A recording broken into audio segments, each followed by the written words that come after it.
Good morning. How you doing? Hope you're having a great week. Hey, I want to share something that I picked up from Bob Goff. Yep, I'm still reading Catching Whimsy. I'm getting close to the end of the book, and I got other devotional books. Looking forward to sharing from those as well. And here's one that, well, it kind of speaks to me. You ever do that? It's like if you're a preacher, then sometimes it's like, yeah, well, I need to preach this to myself a little bit. Sometimes I do it better than others. But it says in Acts chapter 6, verses 3 and 4, "Select from among you 7 men of good reputation, full of the Spirit and of wisdom, whom we may put in charge of this task, but we will devote ourselves to prayer and to the ministry of the word. The apostles just were spread too thin. They were doing too many things. It's kind of like when Moses' father-in-law, Jethro, yes, Jethro is a biblical name. It's not just Beverly Hillbillies, came to him and said, no, you need to delegate. You need some other people to help you.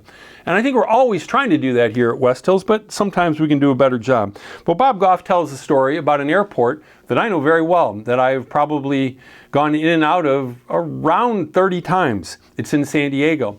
And it's known for 2 things. One, when you come in, you fly like right over the city. There's just like these city buildings that are like right there, and you go like right by them. But he says it's like you have to kind of dive bomb in there. And if it never dawned on me, I didn't realize this till I read this, there's only one runway there. I mean, San Diego is a big city. There's well over 1 million people in the metro area. And I mean, it's a popular location. But it only has one runway, and it's right down by the water. And it seems like you never go the other way. You always come in over the buildings. Well, that makes it the busiest single runway airport in the world. And what he says here is sometimes that's kind of like our lives, is we don't have other runways. And sometimes we need to kind of have other runways is what he's getting at. And we start to become like the second busiest airport in the world because just all these things that require our daily attention, and they seem to keep landing in our lives. We can't land all the airplanes in our lives on the same runway, and certainly not at the same time. In my life, I've had to decide, you know what, I'm not going to do that. So many times I'm excited when I know people are going and doing short-term mission work. Like I can remember over the years people going for 3 months or 9 months or for a year. But because I was a pastor, I couldn't do that. I was a little envious of them. But instead, I stayed in my lane, and we just kept sending teams and been a part of over 60 teams going out. But no one can do it all. Sometimes I talk to a young person, and they're going to be this, and that.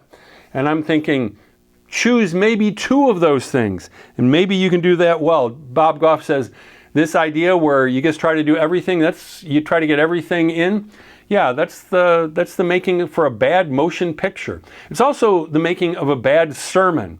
I get to preach a lot, so it's like, you know what? Save that material for next week. Don't try to fit everything in every week.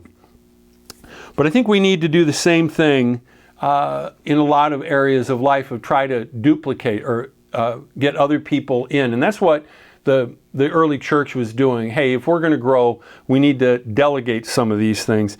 And Bob has a friend named Mark that always says, have an heir and a spare for his business. And so we do need to be trying to pass things along. Sometimes it works, sometimes it doesn't work as much or as well as we'd like. But here's the bottom line, and I know that, the government shutdown ending, and hopefully air traffic controllers will be back. But you know what? You are the air traffic controller for your busy life. You determine how many planes land. And maybe you need some more runways. Maybe you need some time off. Maybe you need a vacation. Maybe you need to get off of social media. Maybe you need to stop. You get the point. Whatever it takes, you don't want to be the busiest runway in the world. And it can't all revolve around you. And God wants to give you rest. God bless you. Have a great week.